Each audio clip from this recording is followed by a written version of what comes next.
Yep, it's working. All right, so clock will call the meeting to order. This meeting is being recorded by the city of Greenfield. If any other person present is doing so at this time, you must notify the chairperson.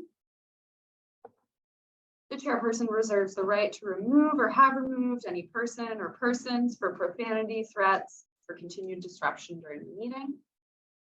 The first thing on the agenda is to review the previous month's minutes, but I don't think that we have any because we did not meet last month. And so, Meg, you're up first with the COVID update. Okay. So I've been in touch with the school nurse leader, and it looks like since 9/13, we've had 74 COVID-19 cases in the Greenfield public schools. That doesn't include the charter schools. We've had 120 confirmed positives that have come through Maven.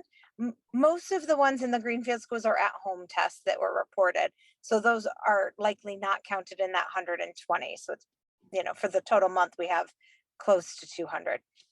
I attached our wastewater report. I'm sure anybody can see it on our Greenfield Health Department website, but our numbers are really high there. There was some days when we had like over 120 cases that were new a day. So we're missing a lot of cases. I don't have a lot of clusters right now. I have one in a preschool, and that's about it for clusters. We have had 3 deaths this month. 2 were in people that you might expect to pass away from an infectious disease. 1 was not.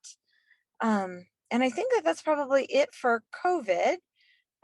We haven't had any monkeypox cases or anything like that either. Megan? Yes. For our collaborative, how are our surrounding towns? We don't have to mention the names. Are they having the similar results? Yeah, Montague's I think that I don't know. Montague had a high wastewater result as well. And in all of the other schools that we're tracking, the Montague school system, the Deerfield school system, they all have really high numbers. You know, we have one school district that has 74, another individual school that had over 50, and that was a smaller school. So yes, our schools are very, very high right now. Thanks, Megan. Did you also, or was this you, Jen, wanted to touch on the stoplight model? Meg, do you want me to discuss it, or do you? Yeah, that's fine. Okay.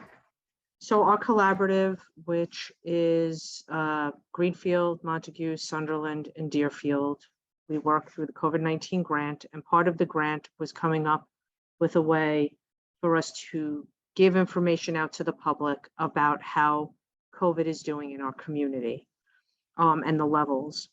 So since a lot of the information is getting reduced to us, we're coming up with different ways and creative ways and secondary ways to find out how significant COVID is in our community. One is wastewater, and we're using that pretty high. It's a problem in the sense that there are a lot of people that have septic systems, so we're still not getting an accurate result, but it's still a really good telltale sign about how people are doing. We're grading it based on how many clusters there are in a community, as well in our whole community, I should say. A positivity rate of greater than 10%, but that might have to come out based on people not getting tested. We're still discussing that. Hospitalizations, we're using as well. Our hospitalizations have been up this month, and we're looking at a reported case increase if it goes over a certain threshold. So for example, if we were going to discuss where we were today based on these guidelines in yellow and green, so on and so forth, do you need to look at it? Do you have a copy? Okay. We would be red right now. And what that means is, and like as we had guidelines where masking would be recommended versus masking is encouraged versus masking is optional. And it's not telling people they have to, it's just saying based on what we are seeing in our community, this is what we recommend to you and to be safe. And then we would like share this model on our, you know, the website. Well, we would put it on Facebook. Yep. We're looking to put it in the recorder. I'm waiting to speak with the mayor and Aaron. I have a meeting with them early next week. And basically we would like to do, and what we're asking the mayor's office to do, is that on Friday, it would be released to the recorder, and it would be on the front page as the weekly synopsis of, hey, this is what we saw this past week. This is what you can do to keep yourself safe.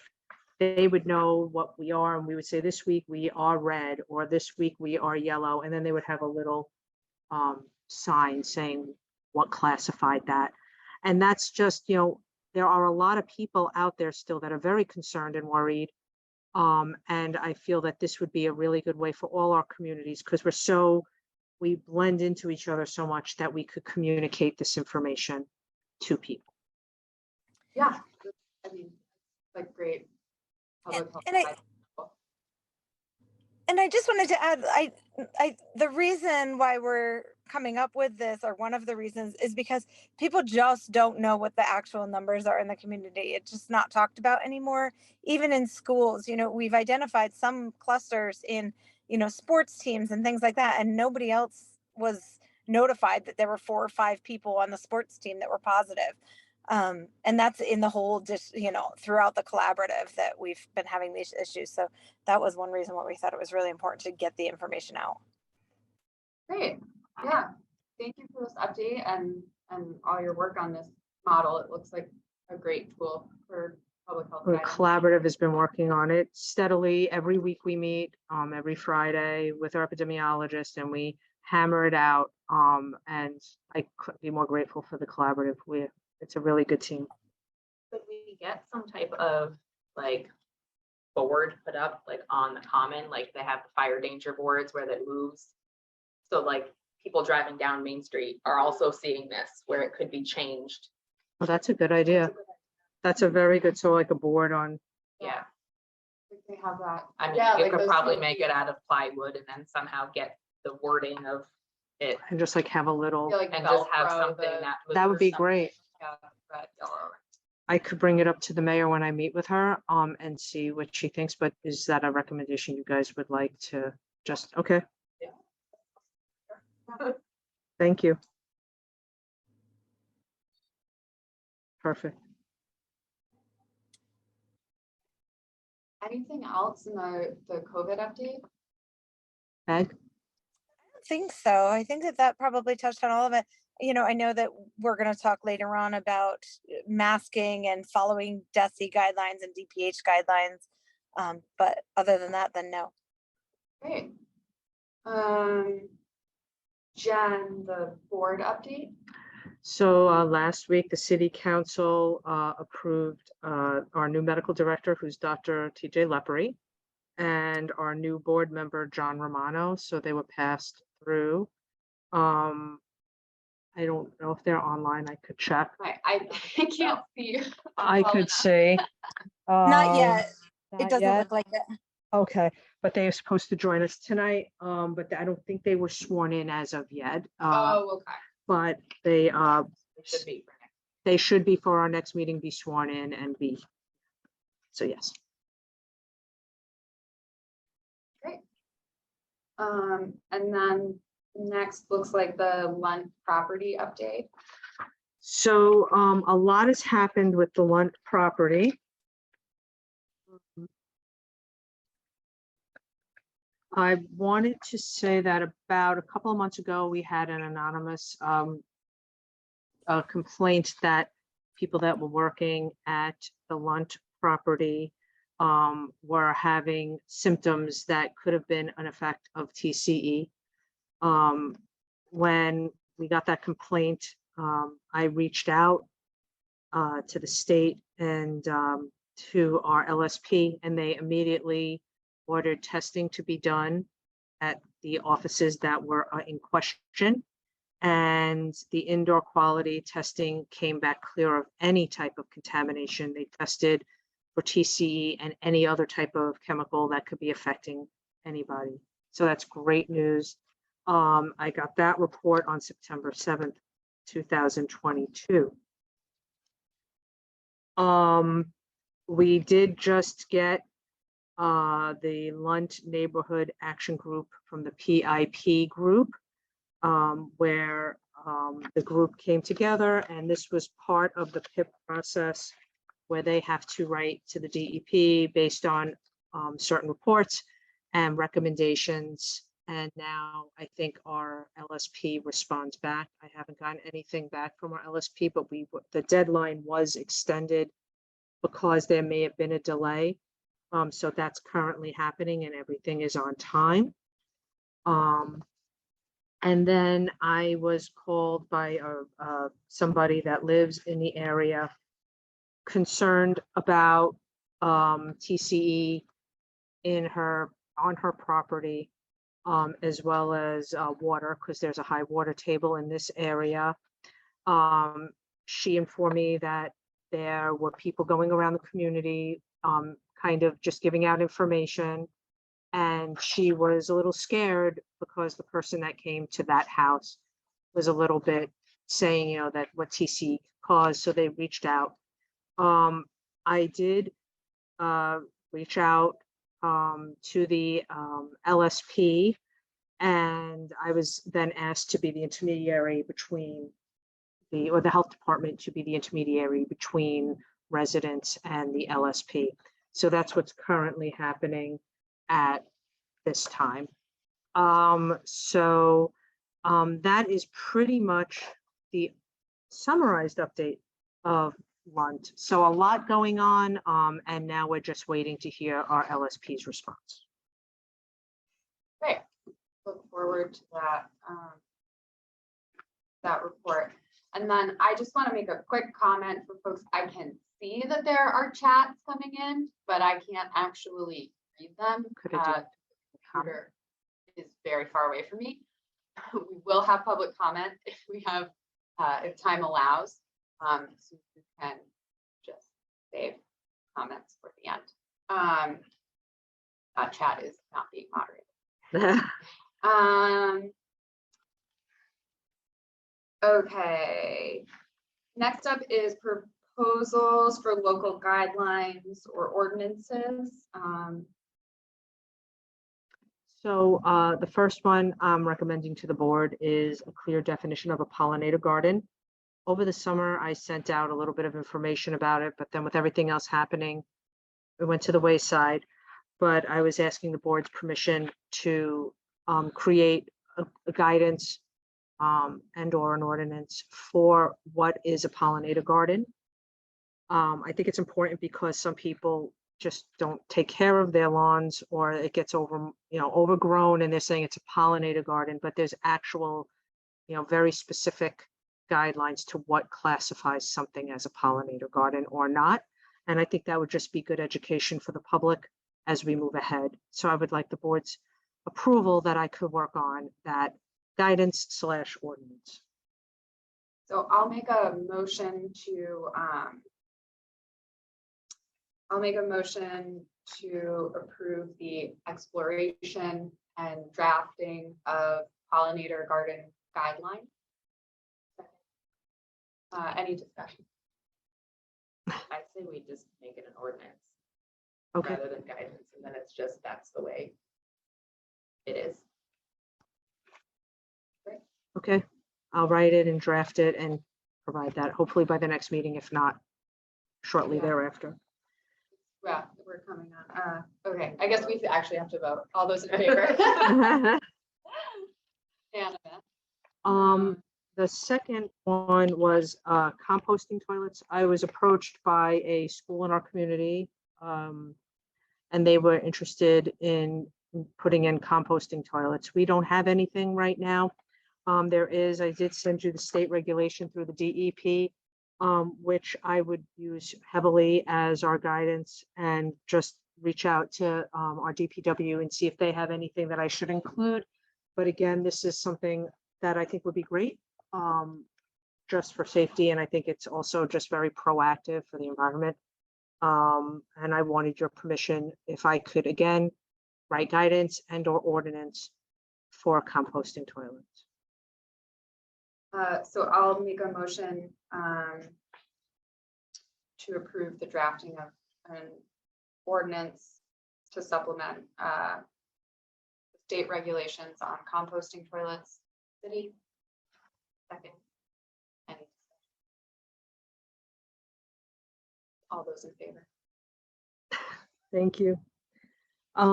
Now we're gonna just do some restaurant updates, and I'm gonna pass it over to Nicole.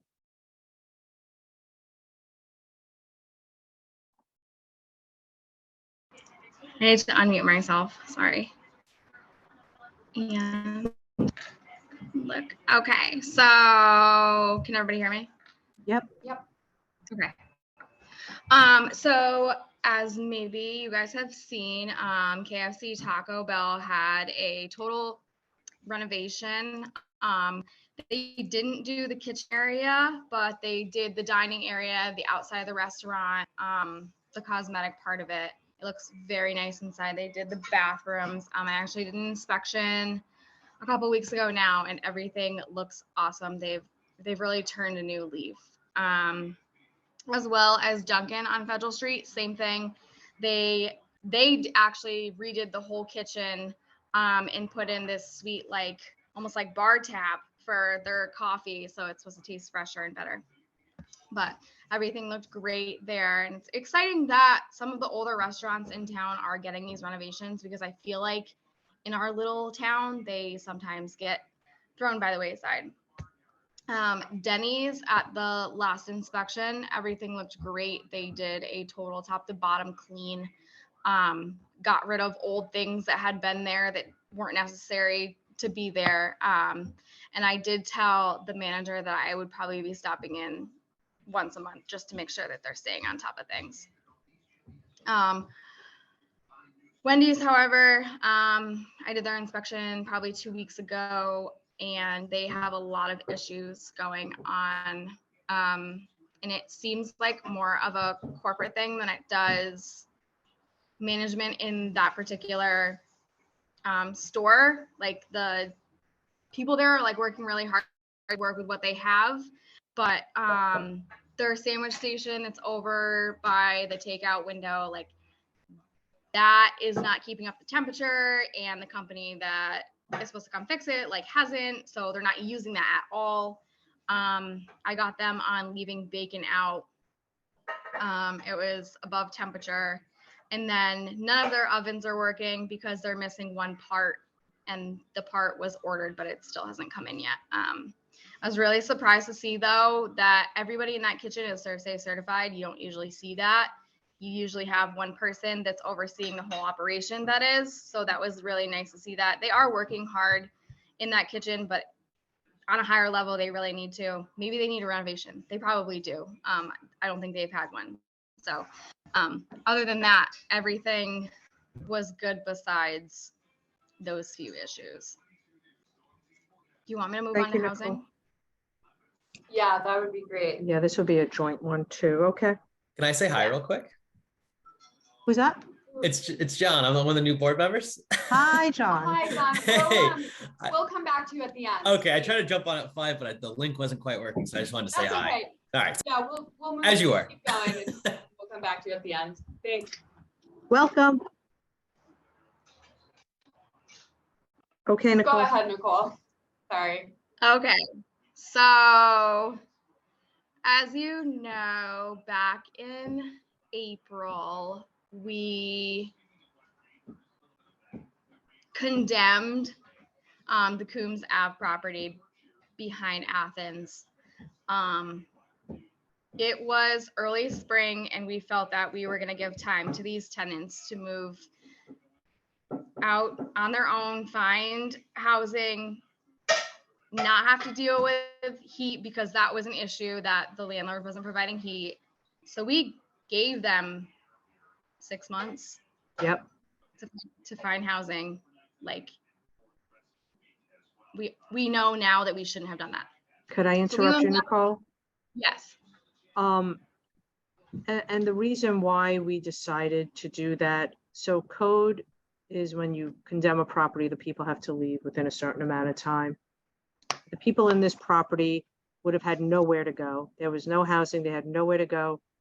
And we were really, really aggressively working with the landlord, trying to have him come up to code.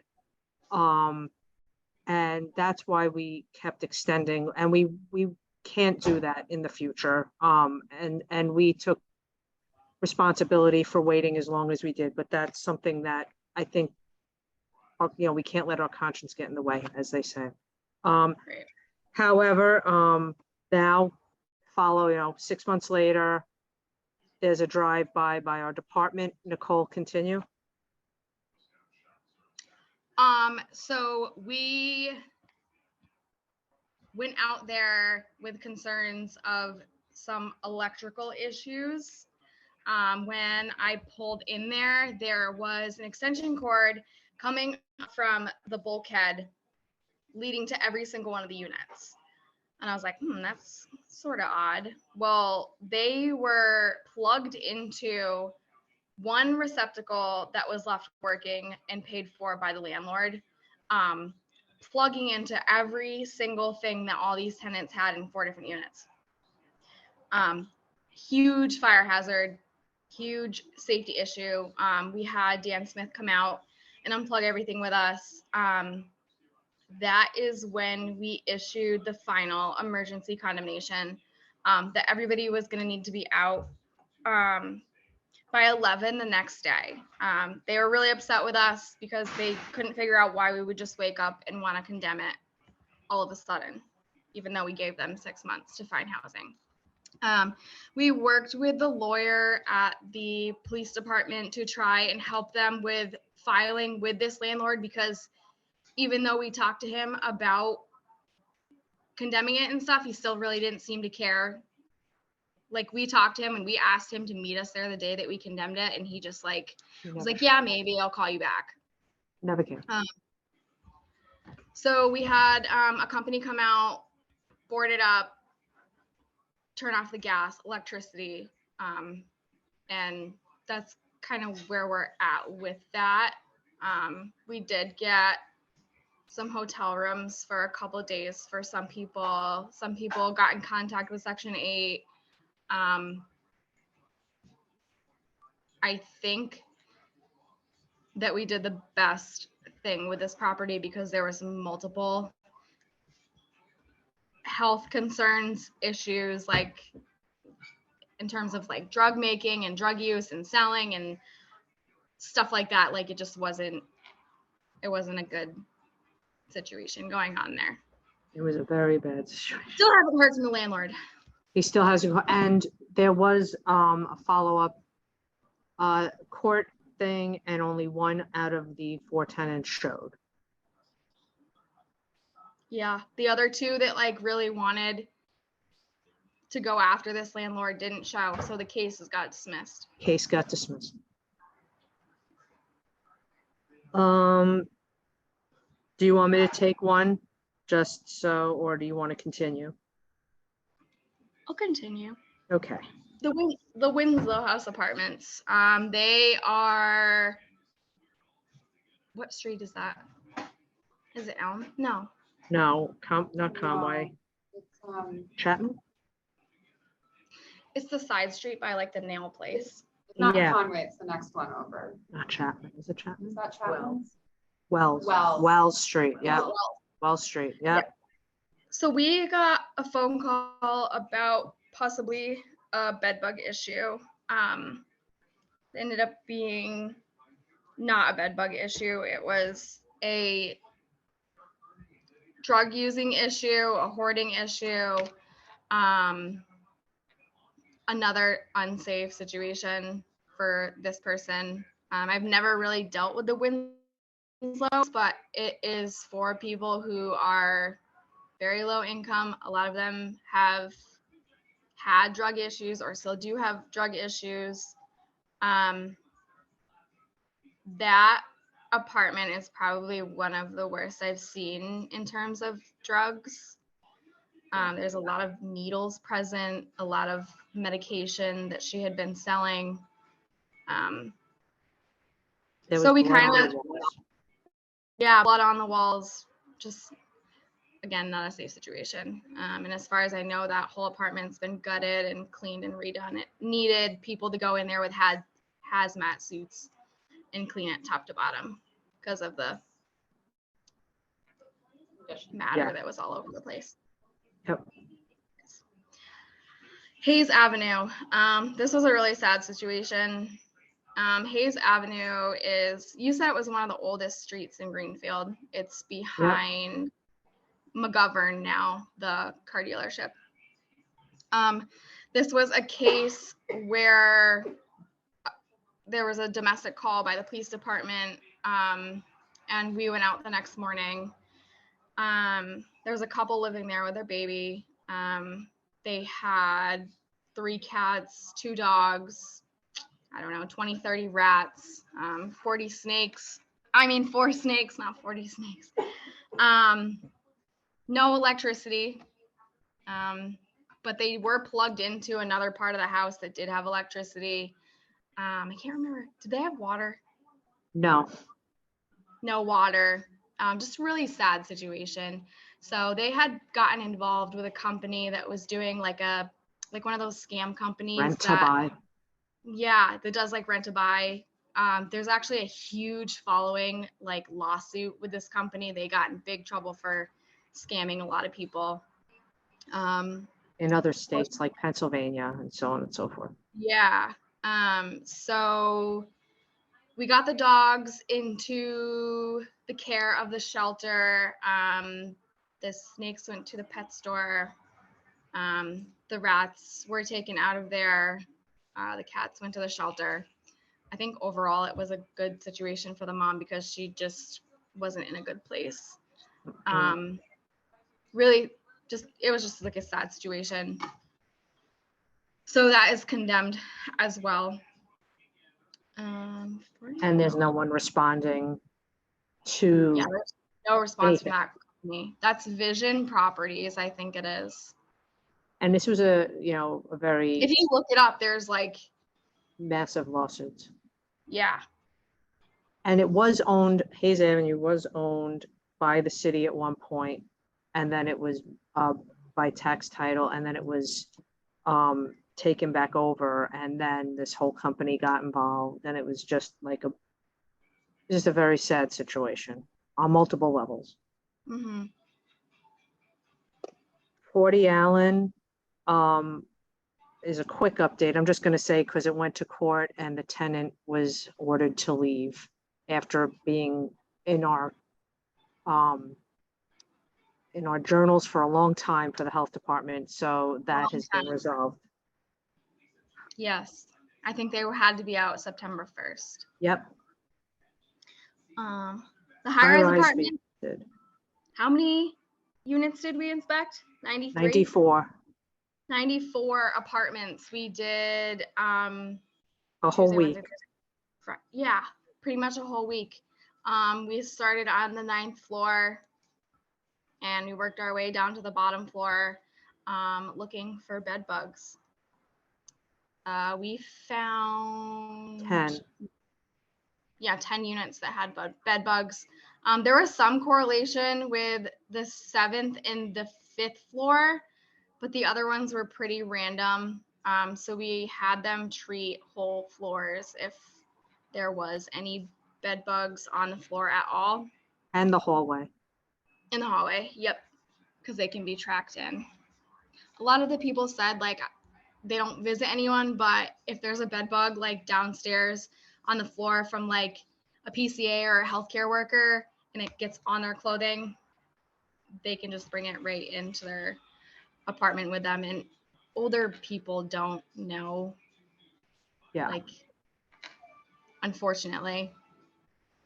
But yes, we had a week of looking for bed bugs. But together. the update with that is Nicole wrote the order. I spoke with management, and because of this issue, they are going to pay $100 for coverings, taking it off the total cost for coverings for all the mattresses. They're going to be helping people that aren't able to kind of get their room ready to get treated.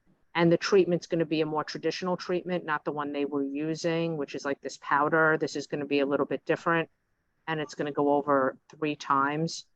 And then we're going to have to follow up and spend another week at the high rise. So we're still working with the tenants in that building. There's some tenants that have a lot of anxiety over it. Do you But think we're- we could spend some of that grant money on one of those bed bug sniffing dogs? They have, the company they were using has a bed bug sniffing dog. I think we need Right one. before we came, they were going to use the bed bug sniffing dog. And then we said, we're coming. And they said, oh, okay. And they didn't use it. I think we need one for our department. And the last property, which is now back on our radar, bigger and better than ever. Yeah, so right before I left to come on this meeting, I got a phone call from the next door neighbor saying that there was movement there today, and people were either moving in or moving materials in, and this house is condemned and has no running water. 99 South Shelburne. I don't And know. this is the one, yeah. I don't know what's going on with it, but we're gonna go out and investigate that tomorrow. It And technically that should- one was, we had permission from the board where it's been condemned for a while and they did nothing to it. So we were able, it was last winter maybe that you said that we could remove that property. So I think they were notified, and my gut is telling me, or I'm hopeful that maybe they are moving whatever they have there out at this point. I hope I that's don't, the case. that's what my gut's saying, that because it seems about the right timeline since we sent out that last notice. Yeah. But Nicole and I are going to be going there tomorrow to visit. Great. Thank you both for all of that work and all of those updates. Very busy. I guess we will pop back to the beginning of our agenda for a moment. John, if you just want to introduce yourself briefly. Hey everyone, my name's John Romano. I'm one of the new family medicine residents here at the Greenfield Family Medicine Residency Program. I'm super excited to be part of the board. Well, I guess I need to be, sworn in, but very excited to be working with this group and learn a little bit more about this wonderful community. And yeah, just super excited to learn from you all and just learn a little bit more about public health and how we can be involved. Awesome. Thank you so much. It's Thank you, nice to Dr. meet Romano. Yeah, happy to be here. And then John is at What happened to my screen? Hold on. Hi. Let me see if, yep, Dr. Lepre, could you unmute yourself? Certainly. Tim Lepre, I'm one of the OBGYNs in town. And I've been here for a little over 10 years now. I'm kind of hoping to be approved for the medical director role, and I am really happy to be joining and kind of contributing to the community in any way I can. Thank you, so Dr. much for Lepre. joining us. Okay, John, I'm gonna skip back to the things left over because I think we've got some time. The tobacco regulation update. So I sent the board a packet with the meeting about a conference I went to last week and their new state regulations and updates to the current tobacco regulation. So I gave it to you to review for the next board meeting, and we can go over it in more detail because it's kind of a lot added. And then there's a lot of other things that we could add on our own in addition, and that is highlighted in the packet. And I could also just get thoughts together about what was actually discussed that board might want to know. So I kind of just sent it to you proactively so you had more time to look at it. Did you have any questions today?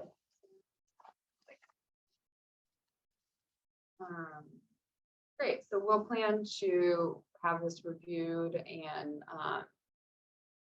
any recommendations from you. Yep. And then we'll take a vote next month. Okay.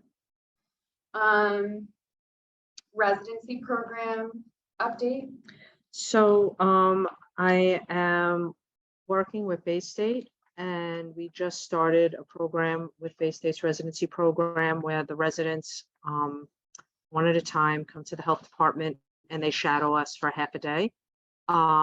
And basically it's trying to kind of bring public health into light with family medicine. And I think that's just a great thing. And I think the first resident we met with didn't know certain things that basically go on in the real world that are public health, but then how it kind of reflects back into someone's general health. We have our second resident tomorrow. She'll be with us from 9 to 12. And the way the plan is I will be meeting with her first, and we talk about public health and the stages of public health and what goals are, and having her have that in mind of what are we here for, what are we about, and how do we do our job, and what do we focus on. And since in the health department it's so wide ranging from day to day, you never know what you're encountering. But there's the basic bread and butter that we can show them, like restaurants, and if we have housing, but then there's lots of other things like disease management and housing and hoarding issues and senior concerns, and just many things that kind of all blend together. And I think, which is a great idea with Bay State, is that it helps physicians think outside the box in some ways about how the world around somebody could affect their health, and it brings it to life. So I'm really, really excited to do this program. I think it really makes medicine more, gives a better picture and a wider scope of practice. And it always helps to have physicians on board when you have a challenge that you really want to work on and say, this is really a danger to public health and we really need your help. And having doctors and physicians see it is helpful. So that's just something new going on in the health department that I'm excited about. Yeah, that sounds wonderful. I think I actually probably scared the last resident that I took out when I brought her into the kitchen at Wendy's. I'm not sure she'll ever have fast food ever again. Yeah. Good. Couldn't get over how slippery the floor was with all the grease. Oh, it's true. Thanks, Nicole. And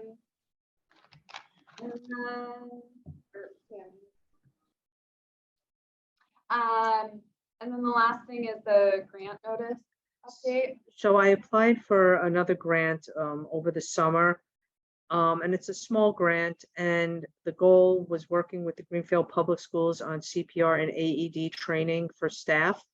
Right now, not many teachers and staff are certified in CPR and AEDs, and I haven't heard anything. And then I just received notice about 2 weeks ago that they're behind and that we will be hearing notification soon. So I just wanted to give everyone an update that I think there was a need in the community. Megan actually brought the idea to me, and then did some research. And I'm like, there is a big need, especially with the opioid epidemic, and especially in the high school level. Having any type of safety and any additional training is just a bonus. And I think this would be a great grant to work with the Greenfield Public Schools. Yeah, Yeah, I know at our school, there's only a couple of people that are like the kids putting snacks in the classrooms. Help choking child. So I think it would be super helpful to have all of us. Before we move on to public comment, I'm wondering if either you or Meg will just give a quick plug for the vaccine clinics that you're doing. Meg, are you still there? All right. We have a vaccine clinic on October 4th at 20 Sanderson Street from 9 to 12. There is a registration link, but I'm sure if you show up, they would give you a vaccine. It's for flu and for COVID. As far as I know, there are all types of vaccines available. However, I've heard at different sites they have run out of some types at the time. But we are hoping that people do show, especially the way COVID is spreading in our community now, and prevention is still the best way to prevent getting sick from COVID. And is that just COVID boosters, or are you doing the All- primary series? All also? series. Okay, great. So, If you didn't get your first vaccine, you could get it. Do you want me to Wonderful. turn the screen around and do the? yeah, we can. Like to public comment, please just put your name in the chat with Jen. We will give, we do have a guest who is not from Greenfield, so I'll, in case there are any other guests on Zoom not from Greenfield, we'll have Greenfield residents first. And then if time allows, we'll open up the floor to anyone else. And folks will have 3 minutes for public comment, and I will start a timer. No comments so far. So. Great. Hi, I'm Robin Knight, and I am hired with the one of the grants that Jennifer wrote, and I'm the contact tracer for the town of Montague. And I did just want to add to the numbers. I didn't want to interrupt your thing, but I actually had 94 cases since September 1st, and 34 of them were in Maven. The rest of those cases were in the public school. So I know you're going to be talking about the masking. Are we going to talk about? No, it's getting, there's a separate meeting. It's a separate one. Now, yeah, Okay. I just found out. Can I talk about that one then or no? You could talk at that one, or Well, I just want to make a case for the some sort of direction. I'm going to watch back, see what happens in Greenfield, and then probably go to Montague and talk with Mel also in their Board of Health. But what I've noticed is with the school nurses, and I met with them today, is that there's no enforcement like of the masking. And there are DESI guidelines and DPH guidelines, and it makes it very difficult without any sort of enforcement. And when you reach back, I think you all got Megan's letter. I don't know if this, I guess I can use that, Megan's letter. And basically, she checked with DESI. DESI says, oh yeah, these are our guidelines, these are our requirements, but no, we're not going to enforce them. That's up to the Board of Health. Then she went back to CDC and they said, yep, these are our guidelines, but we can't enforce them. So it's up to local enforcement. So what happens with the school nurses who are doing a fabulous job is that there's not any way to enforce the masking guidelines. You have no recourse. I mean, you just have to, you can give the information, and if someone chooses not to mask or not mask their children for close exposure, or actually for returning to school after COVID and not wanting to test, there's nothing you can do. And the goal, if our goal is to keep schools open and keep infection rates down, we kind of need a little oomph. And they thought it would be helpful if they could say, and the Board of Health requires that you mask when you return to school for the 5 days. And also if you have a close exposure in the house. And what I found out is that when I have what I've heard from the teachers is that when they call a household after a child's out for 3 days to find, and then they say, oh yes, my child has COVID, there's like 3 or 4 other people in the house that have COVID. And you want to be sure that those other children who can attend school are masking. And so you really need that push. So I guess just want to support what Megan's going to ask for. I guess that's my point today. Was there anyone else in the? no other tweets. I will take a motion to.